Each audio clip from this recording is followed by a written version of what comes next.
Hello and welcome back to everyone that's tuned in to the American Ultra Stock channel. Thank you so much for being here. Today it's a bit of a different video.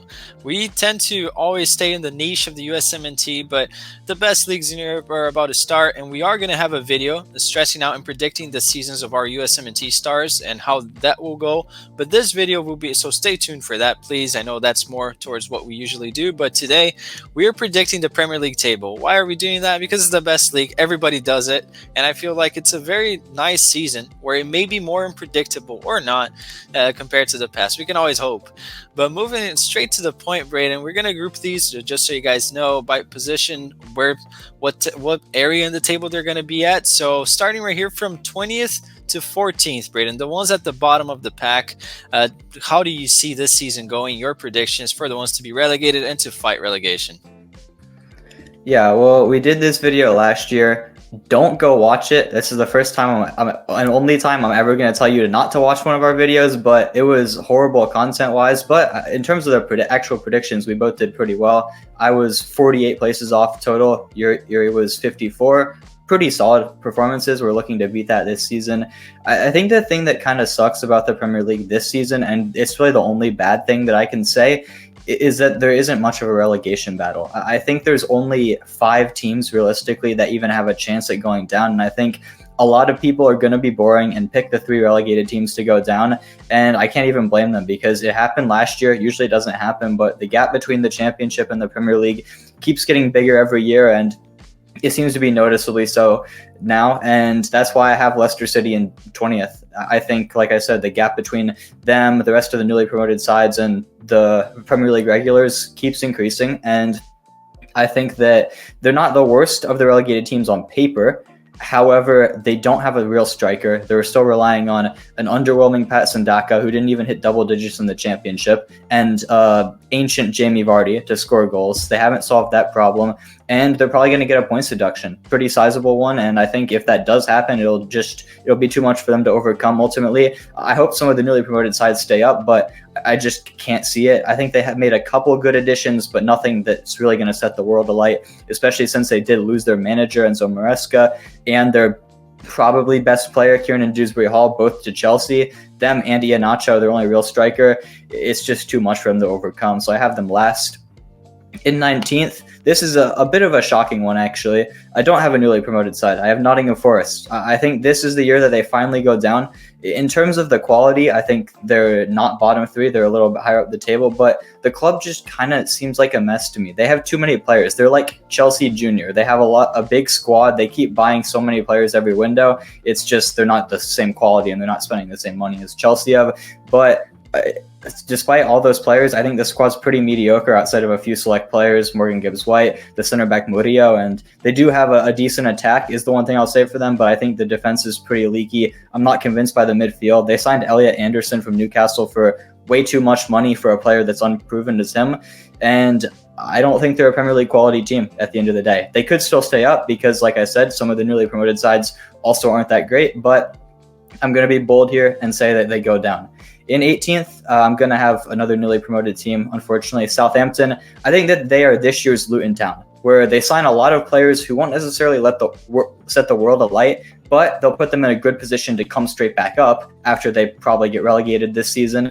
And yeah, that's basically what they're building. They're building a very good Championship side that can be a yo-yo team for a few years. I really like the additions of Harwood Bellis on a permanent, Flynn Downs, Ben Brereton Diaz, Yukinari Sugawara, and Carlos Alcaraz, of course, not the tennis player. I think he's pretty good at football too. Coming back from a loan at Juventus, there's quality there, and I think it's good that they didn't really lose anybody, but they were so inconsistent in the Championship last season. Ultimately, I don't think they were actually good enough to go up. They did strengthen a lot, but I don't think it's enough. So I do have them going down, unfortunately, which means in 17th place, I do actually have a newly promoted team staying up, and maybe it's the one who has the least chance in the eyes of most people. I have Ipswich. To me, they're kind of like the Burnley of this season. I just compared Southampton to Luton Town, but I actually think that their manager, Kieran McKenna, knows how to adapt, which we saw Vincent Kompany last season didn't know how to do that. And ultimately, it costs Burnley a lot. I think they're a very exciting team. They play good football, but if needed, they can switch styles in terms of what games they're playing in. I think they'll get some more points due to that, and ultimately just barely survive. Securing Amari Hutchinson on a permanent deal is so crucial. He was incredible for them last season, getting them promoted, and then bringing in a couple other very solid signings. Jacob Greaves from Hull City, Liam Delap from Man City's Academy, a little bit unproven at the level, but I think he has a lot of potential up top, and Arijanet Muric, the keeper who was with Burnley last season. Funnily enough, I think he's a very good goalkeeper for the level, plus Premier League experience, and Ben Johnson from West Ham. I think none of them are going to, again, be spectacular, but they're all Premier League level players. And ultimately, in any other season, I'd probably have them going down. But just because of how weak the bottom of the league is this season, I do have them staying up. And I want to see them stay up too. They're a fun story, back-to-back promotions. Hopefully they stay in the Premier League. In 16th, I have Brentford. I'll be honest, this is probably the one club that I want to go down because they've just been kind of boring for a couple of seasons now, kind of bailed out by Ivan Toney. Last season, I think I was, to my credit, I was one of the only people to actually predict them to have a bad season, finish 16th, and they did. And this season, I think they'll stay there. I think they're kind of bailed out by how bad the rest of the teams towards the bottom of the table are.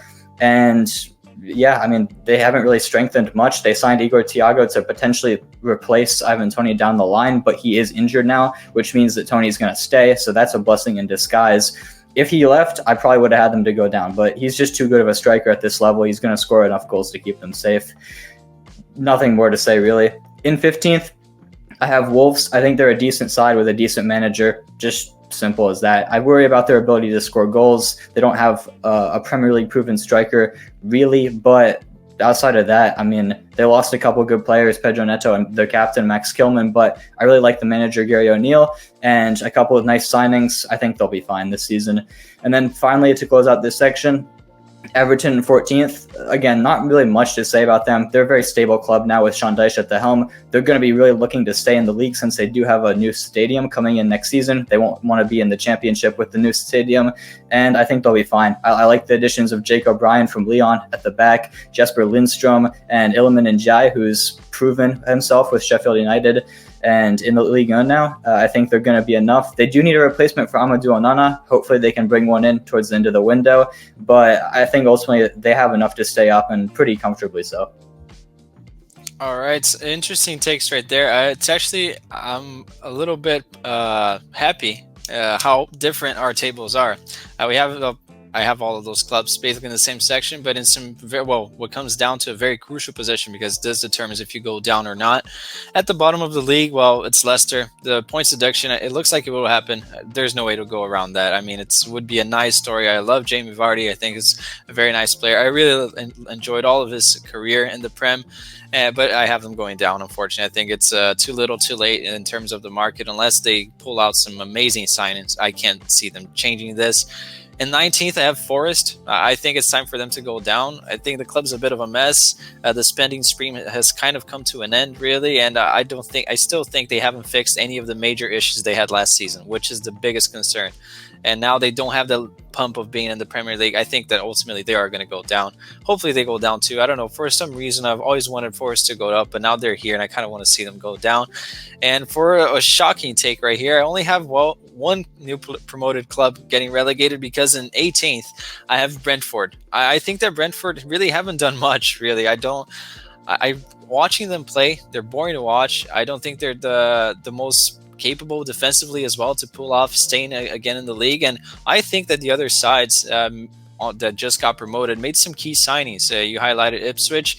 They're not next on my list, but I think that they have more quality, and it may come down to Brentford going down. I think that they don't have that much goals in their team as well to produce. So it remains to be seen if something happens in the transfer window, which would be big for them, but I have them going down. Just right above them, I have Southampton coming back to the Prem. Haven't really strengthened the squad that much, but I think they played really well in the championship last year, coming out of nowhere really to seal the promotion. I'm happy for them, and I think that the fans, St. Mary's Place is such a nice stadium and has a good atmosphere. It can get pumping, and I think it will be crucial for them to. Historically, they've done well at home, apart from the previous seasons that they got relegated. They got trashed there a few times, but I have them staying up. Maybe it's because I have a bit of a bias towards them. I like them. And just above them, I have Ipswich. I think they've made very good signings. I'm actually surprised by how people are putting them down. I see some people doing these predictions and they have them all the way down there and getting relegated. I think Ipswich could prove to be a good club in the Prem. I haven't seen them in a long, long while. I think last time was when Roy Keane was manager for them, which was honestly so many years ago. But I think that they've done enough in the way that they're playing. It seems like a very compact side. I picked them to stay up. It was just a gut feeling, really. And I'm trying to do something a little bit different too, because I feel like it's so easy to be conservative here and go with all of the easy picks. Really, the Prem hasn't been as unpredictable as it has in the past. But moving on above them right here in the 15th position, I was really puzzled on who to pick. I had two clubs. Well, I picked them for 15th and 14th, but I'm going to go with Bournemouth, actually. I'm going with them in the 15th place. I don't really think that, well, with the loss of a big player like Solanke, I don't know. I think that Bournemouth might struggle to find goals, and that's one thing that in the past has kind of bailed them out. Also, some injury issues, as we know. Tyler Adams is there. I feel like there's always something that may hold them back, and I don't think that they have the best of managers too. So I'm picking Bournemouth in 15th, but they will stay up, and Everton in 14th. Maybe this is not the case. Hopefully it's not the case of a West Ham last year, where my prediction was actually good up until West Ham, where I picked a shocker, predicted them to get relegated. I'm sorry, but this time I think it's not as absurd to pick right here to have Everton in 14th. And those are the clubs that are going to be not necessarily battling for their lives. I think realistically it would just be 4 or 5 of them, but that seals it at this position group that we've picked. Moving on to the mid-table, the boring bunch. Some of them may struggle in the beginning of the season, some of them may dream at the beginning of the season, but they will finish between 13th and 8th place, just missing out on Europe. Braden, who do you have? Yeah, well, the funny thing I think is that these teams aren't actually boring. I think the quality of the Premier League this season is crazy, and you'll see that as we get a little bit higher up the table. Some teams that we're going to end up picking to miss out on Europe, I think maybe in 5 years ago, could have easily gotten European spots. And it's a shame for those teams because they're so good, and if you put them in any other leagues in the world, they probably do better. But down to 13th, towards a little bit more of the boring side, I have Fulham. Full America, as they've been for so long now. Despite they did lose their best player in back-to-back summers, actually. Of course, Mitrovic leaving last summer, and now João Paulinho going to Bayern this summer. It could have happened last year, and I think if it did, they might have been in trouble. But I have faith in their ability. I trust Marco Silva highly as a manager. I think he's one of the most underrated in the league.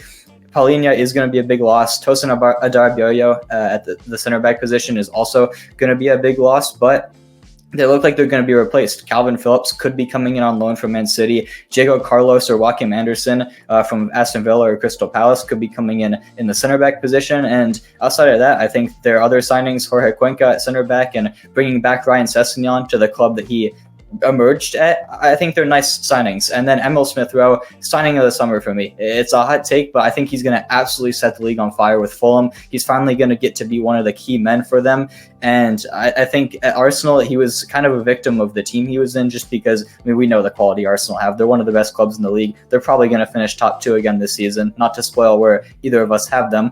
But I just think that Emil Smith-Rowe, he's finally going to have sort of his own team. He's already been so good for them in the couple of preseason games that he's played. Obviously, preseason doesn't mean too much, but I think he's going to have kind of a Cole Palmer Jr. type season. The type season that Cole Palmer had when he left Man City and joined Chelsea, kind of like that, but to a Walmart Cole Palmer, we'll say. But he's still going to be crucial for them. Without Emil Smith-Rowe, I'd have them several spots lower, but I think they'll be fine in 13th. In 12th, I have Bournemouth. I really like what they're doing at the club. And again, they're another one of these teams that would be a lot higher a few years ago. But I think Antonio Iraola is a very quality manager. I think the project is good. Yes, they lost Dominic Solanke. That's a big one at striker. And they lost Lloyd Kelly too. I think that's a pretty solid Premier League level defender.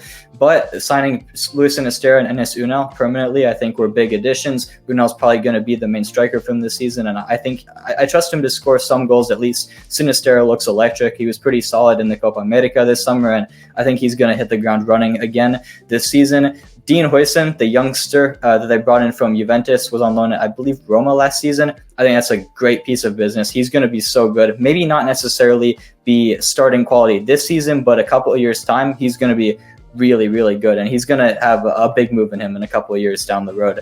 Julian Araujo is the signing that people will probably hype, the former USMNT player who switched to Mexico. I think he's probably their worst addition, actually, because I don't think he was that great at right back at Las Palmas last season. I think he's getting a little overhyped because he was at Barca.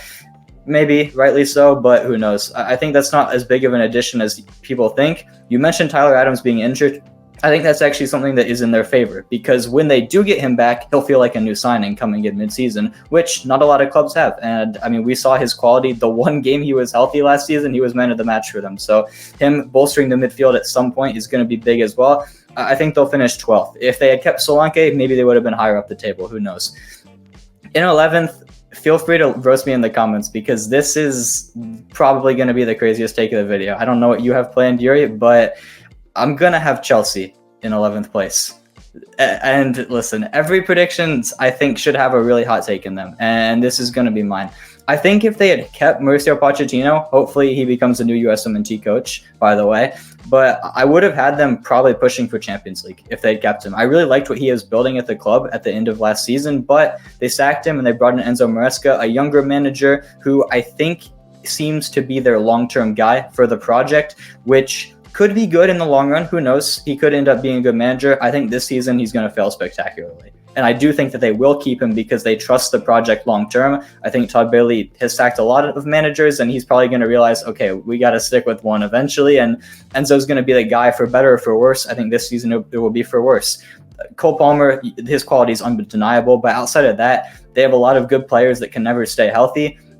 There's just too many questions with Chelsea. I don't even think you could ask a single player on their team, a single member of their staff, even the coach, who their best 11 is. I don't think anyone would give you the same one. It's crazy. They have 5 center backs, all of which are kind of just mid-table level center backs. I don't think anyone knows which of them are going to actually start this season. Same in the other areas of the pitch. The midfield is the one area where they do have quality, Enzo Fernandez and Moise Caicedo. But of course, there's the whole issue with Enzo off the pitch that happened this summer at Copa America. We won't get into that, but maybe that could be an issue in the locker room. And ultimately, I just think there's, like I said, there's too many teams that have good enough quality this season that Chelsea will be punished and ultimately finish, crazy as it might seem, bottom half of the table.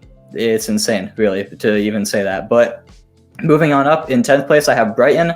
I think bringing in Fabian Hürseler, the youngest manager in Premier League history by far, is a major gamble, but it fits Brighton's model perfectly. And I think they will have a solid first season under him. Losing Pascal Gross is a big loss, but they brought in Mats Wiefer to replace him from Feyenoord. I think that's a very good addition. And Yankuba Minte on the wing is going to be so good. Again, from Feyenoord, they're already going to have that connection, and he was so good in the Eredivisie last year.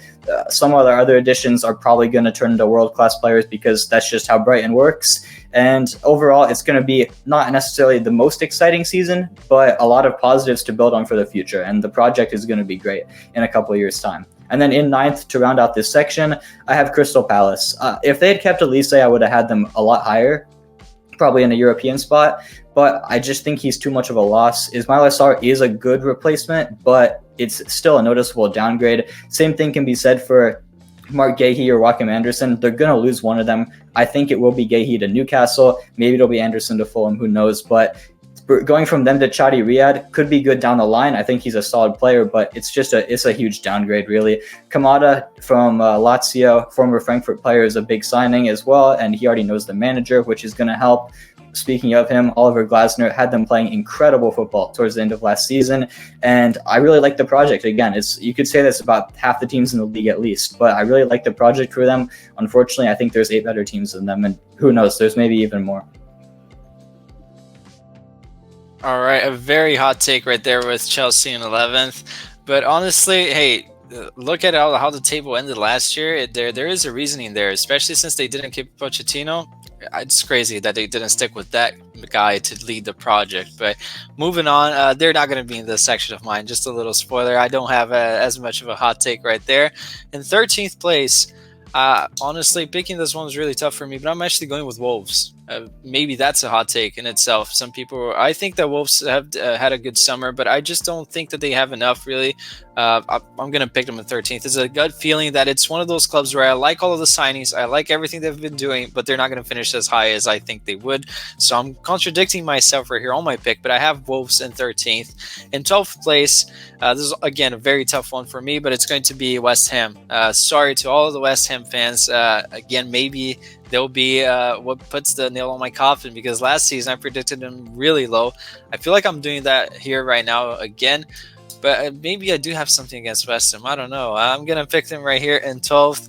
Tough place to pick them, but I think that they're the clubs above them. The only way that I can reason this, the clubs above them, I think that they have more interesting projects, and maybe it's just a way from an outsider, really not thinking objectively, but I think they have better projects than West Ham does. And in 11th is one of those clubs. I'm sad to pick them so down in the table because I like them. We have an American there. It's going to be Crystal Palace. I like all of the signings. Daichi Kamada, Sarr, I think will be huge for them. Fits the style of the club so well. But they did lose one of their best players. So I think that 11th is probably fair for them. They won't have any troubles with relegation. I think it's a fair assumption right here. Hopefully Kamada balls out. He's one of my favorite players. And in 10th spot, Fulham. I think Fulham, just solely based on Marco Silva, I trust him to even push. I think there will be a big gap between 11th and 10th in the table this year. I think there will be more of a discrepancy in the mid-table than we've seen in the past. Just a feeling, really. I think that all of the top 10 clubs that I've picked right here are quite ahead of the other ones, and I have Fulham there. I think that they've kept the majority of their core, some good signings, and they've shown the resiliency to stay up and even overcome adversity. Hopefully they get a trophy this season, but if they try to go for one, I think they'll probably be lower on the table. But then moving on right here in 9th, maybe this is my hot take. It's not as a notorious club as Chelsea, but I have Newcastle in 9th. Maybe it's an extremely hot take, but just looking at the window, looking at the project, looking at the energy that Eddie Howe has displayed, I don't know. I feel like the club's ahead of them in the table in my prediction right here, which may be crazy, but I think that all of them have done more during the summer, have strengthened more, and are just better clubs. I think that Newcastle, there's a chance that they have peaked last season, at least for what they did in terms of strengthening the squad. And that brings us to the clubs that just miss out on Europe now. The de facto best competition in Europe. They qualify for the middle ones, but moving on right here, Braden, who do you have in this section that goes all the way to the 5th spot? Well, there is a slight caveat that 5th place actually could get Champions League because of the whole new coefficients thing and the new system that's kind of dumb, to be honest. I think we can all agree with that. But starting out in 8th place, I'm going to have a club that you seem to have an agenda against based on the past couple of years. I'm going to go for West Ham. And I'm going to keep saying this for every club. It's a shame that the Premier League is so stacked because I think both Palace, who I had in 9th, and West Ham in 8th, I think they both deserve to get Europe this season. The one thing keeping me from putting West Ham in particular putting them there, is their manager. I think Julian Lopetegui is just so unconvincing. Honestly, if you swap their managers with Crystal Palace and they had Glasner, I'd probably have them top 5. It's a crazy thing to say, but that's how much I rate Glasner, and that's how little I rate Lopetegui. Despite that, I think they've had the window of the summer in terms of, at least in the Premier League, probably in the world, to be honest, because I think we all know the Prem teams do a lot more business than a lot of the other clubs in the world just due to the money differences that they have. Nicholas Füllkrug's a great signing up top. He seems like a classic West Ham player too. I don't know what it is about him, but he just seemed destined for West Ham at some point.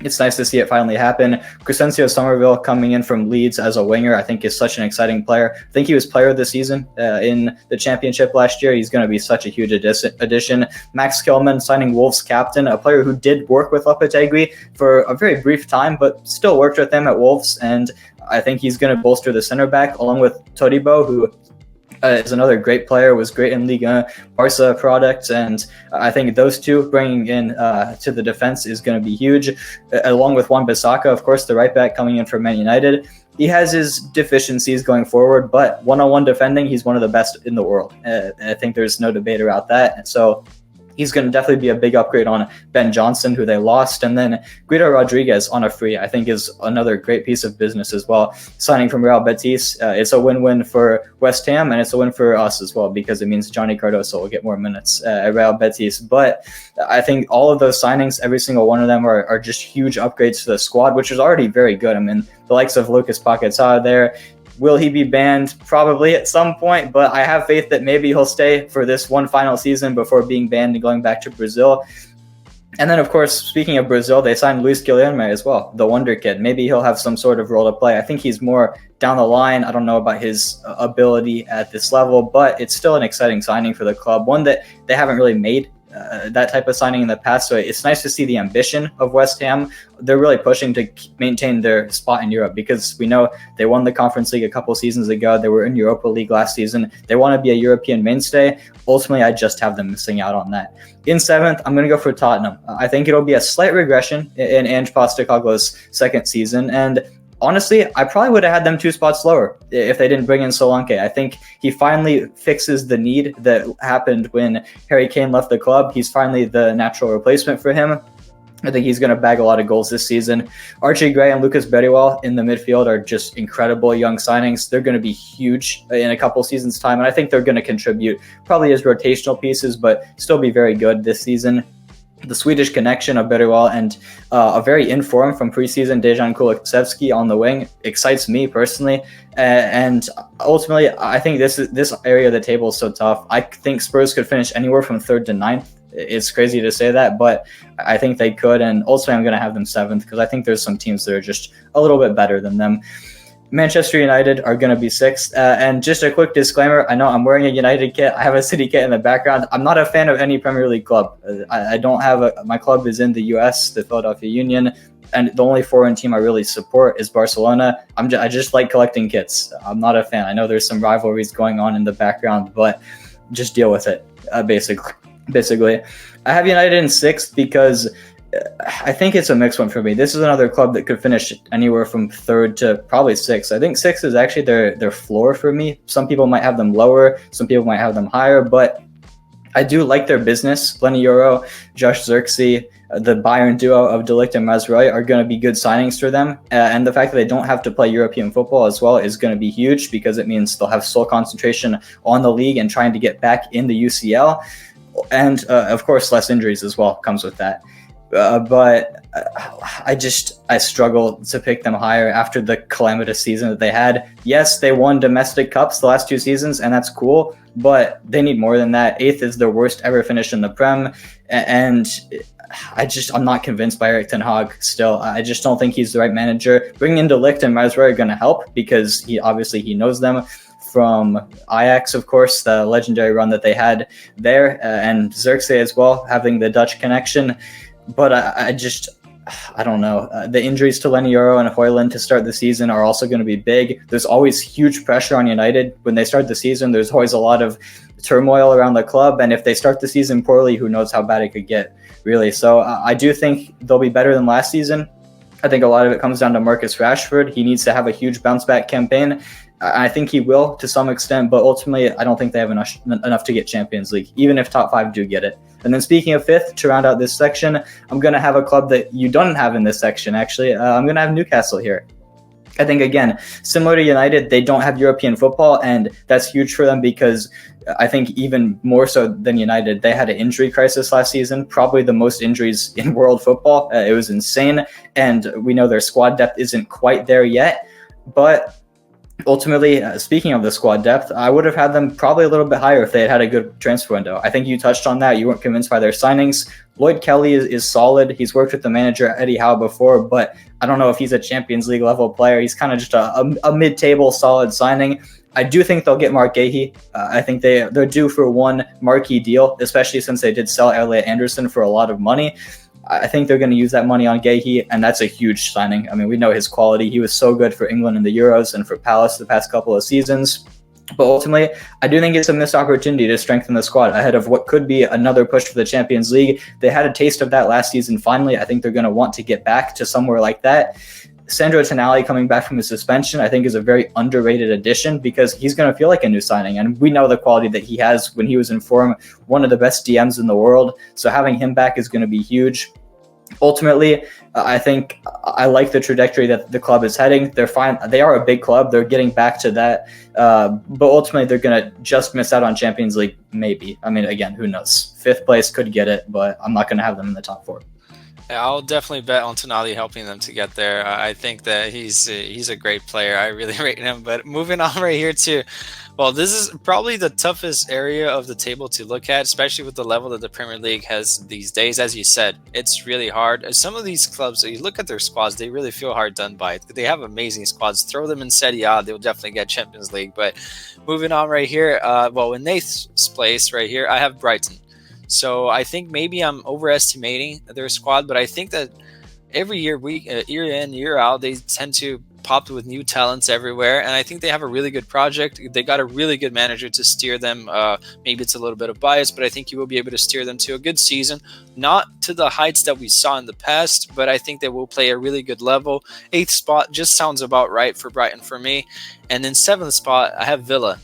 Maybe I'm doing them hard right here, picking them in seventh, but I think we've seen in the past when these clubs play in the Champions League, similar to what happened to Newcastle, a lot of these players are not used to playing with the fixtures with the schedule that they will face this year.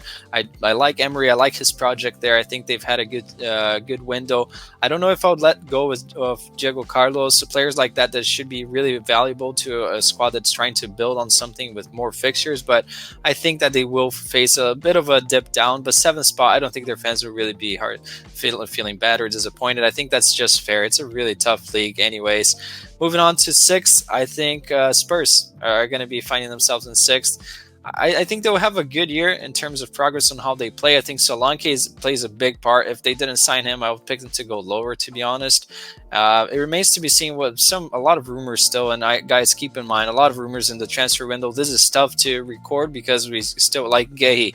If he gets signed to Newcastle, how can I pick him to be ninth? But I think that overall, as things stand, I pick Spurs to be sixth. I think they finally fixed a big problem that they had in the past, but they will miss out. And in fifth spot, United, for sure. I think that they'll be happy with this. A lot of their fans expect to get Champions League. I see some people hyping them up. One of the most overhyped clubs in the beginning of the season. As we've seen, they have a lot of fans.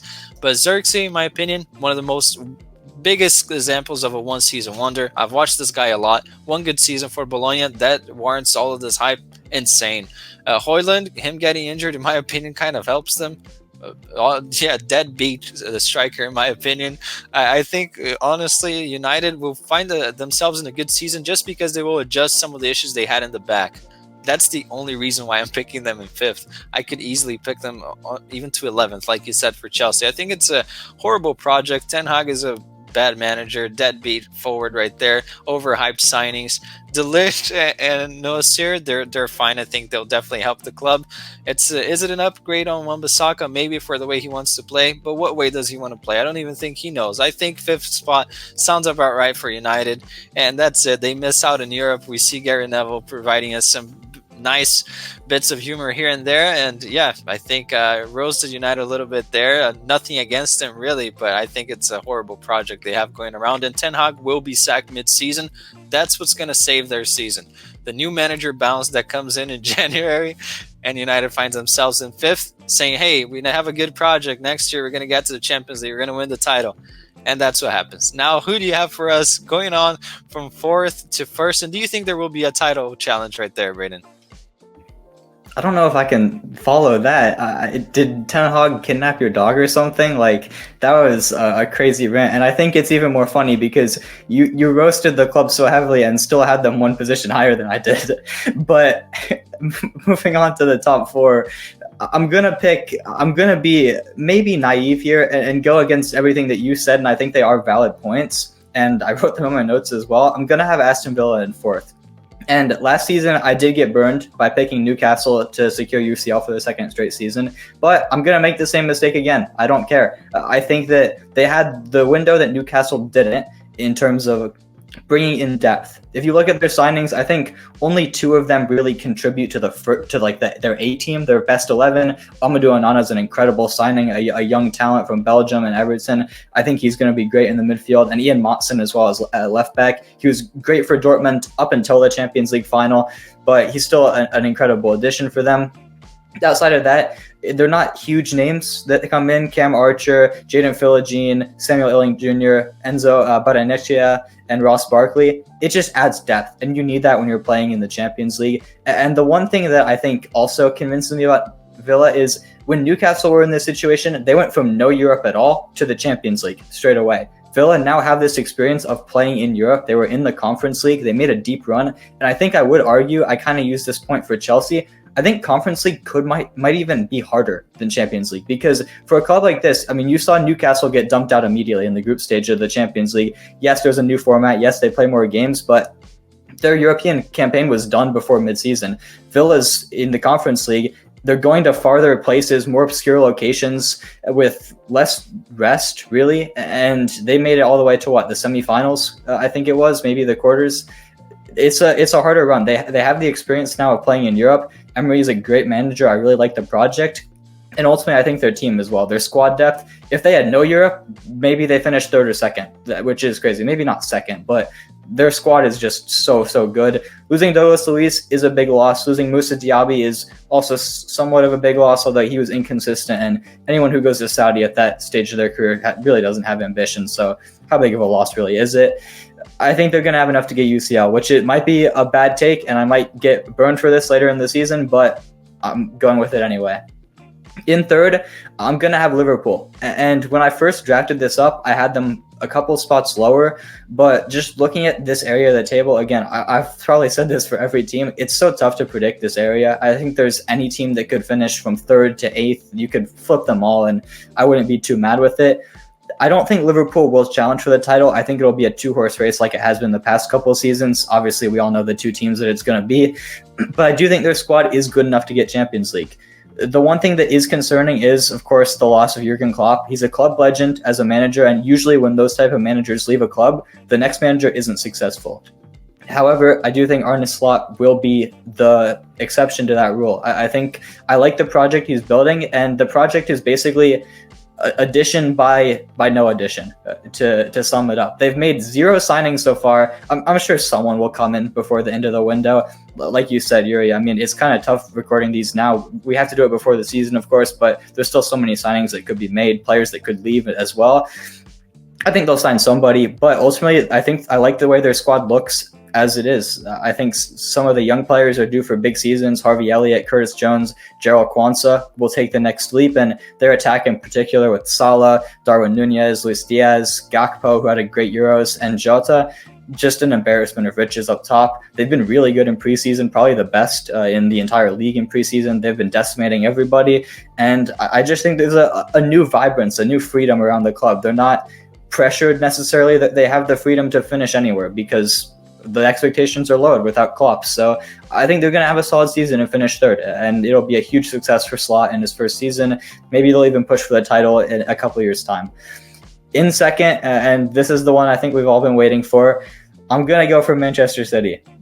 They can't win 5 in a row, right? Like, it's never happened before, and I think losing Julian Alvarez, yes, he isn't necessarily a first 11 player for them, but I think he did actually play the most games of any player at the club last season. He played so many minutes for them. 19 goals and 13 assists in all competitions is a huge loss, and they haven't signed anybody outside of their money laundering scheme to bring in Savio from their sister club, Troyes, who he didn't even play a game for. Ridiculous situation there, but I do like Savio. I think he's a good player. One good season, and he decides to change his name to Savinha, which is a bit weird, but I think outside of that, they haven't brought in anybody, and it's just not enough to replace a player like Julian Alvarez, and I think there will be a little bit of fatigue.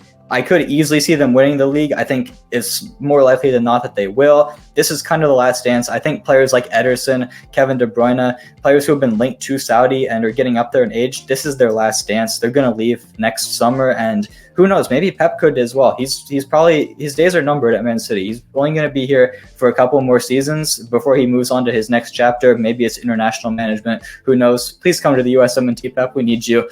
But yeah, I think this could be a last dance for them, and maybe that'll give them the motivation. But what's the point for them? They win the league every season. It's so boring. Like, give someone else a chance, please. And with that being said, in first place, I have Arsenal. I'm going to keep predicting them to win the league until it happens, and I think it will happen. They have too much quality to not win it at some point. If they were in this ridiculous juggernaut City era, they would have won it a couple seasons ago by now. I think last season was a bit heartbreaking, and I think finally they will learn from their late season bottle jobs from the last couple of seasons. I think they have the experience now. They know what it takes to win the league. The signing of Calafiori will bolster a defense that was already very good to begin with, plus Jurrien Timber as well. I think he's better than Calafiori. He's not a new signing technically, but I think he played like 90 total minutes in the league last season because he was hurt. I think he's going to be huge. He can play all across the back line. And ultimately, the other thing is, the one thing that separates them from City, in my opinion, is they haven't lost any of their core players. City lose one of their best players, one of their most crucial players in Julian Alvarez, and Arsenal lose nobody except for like Mohamed El Neni, who he plays like 10 games a season in meaningless cup competitions. Who cares? Hopefully, they'll sign another couple of players. Mikel Merino could be coming in the midfield, another incredible player. We saw how good he was with Spain in the Euros. And maybe a number 9. I think if they could go for Ivan Toney, I think that would be the perfect signing. Maybe he's not on the market anymore. We spoke about Igor Thiago's injury, but he's going to leave Brentford at some point. Why not do it now? Why not go to Arsenal? Why not help them finally win the Premier League again in, I think, the 20-year anniversary of the Invincibles? It's just too perfect. The script writes itself. I'm not even an Arsenal fan, but I think every neutral is rooting for Arsenal to win the league, just because we're all tired of Manchester City. But with that being said, I'm very curious to see if you have something different. You probably do. Well, yeah, I do. But also, I would say if I was going to pick that City was not going to win the trophy, I would pick Liverpool to win it. I just don't think Arsenal have the DNA to win. Football heritage. And I'm wearing an Arsenal kit while I'm saying this. But I just going on right here. From 4th, I have Chelsea. You picked them in 11th. I think it's maybe a wild thing right here. The reason why I'm picking Chelsea, trying to justify the unjustifiable, is they had a good moment towards the end of the last season. Yeah, they changed the managers. That's a big thing. However, now these players know that they can play together. I think that there is more cohesiveness on this side. And I think with all of these signings, I think Adarabioyo and Pedro Neto are the only ones that really strengthen the first team. But I think that they're big additions to this squad, especially a really proven, young, hungry defender at the back. I think that they will have a better season. I think at some point, all of this talent has to gel out, right? And I think that with Cole Palmer, he will be the crucial player for them. If he gets injured, I'll pick them to finish 14th or something. I think that's how heavily reliant they are on this player. But I think that he's such a quality guy. With the new manager, I think they might get the new bounce. And you'd be surprised with how well Italian managers do in their first season anywhere. It's proven. They do really well everywhere they go for the first season.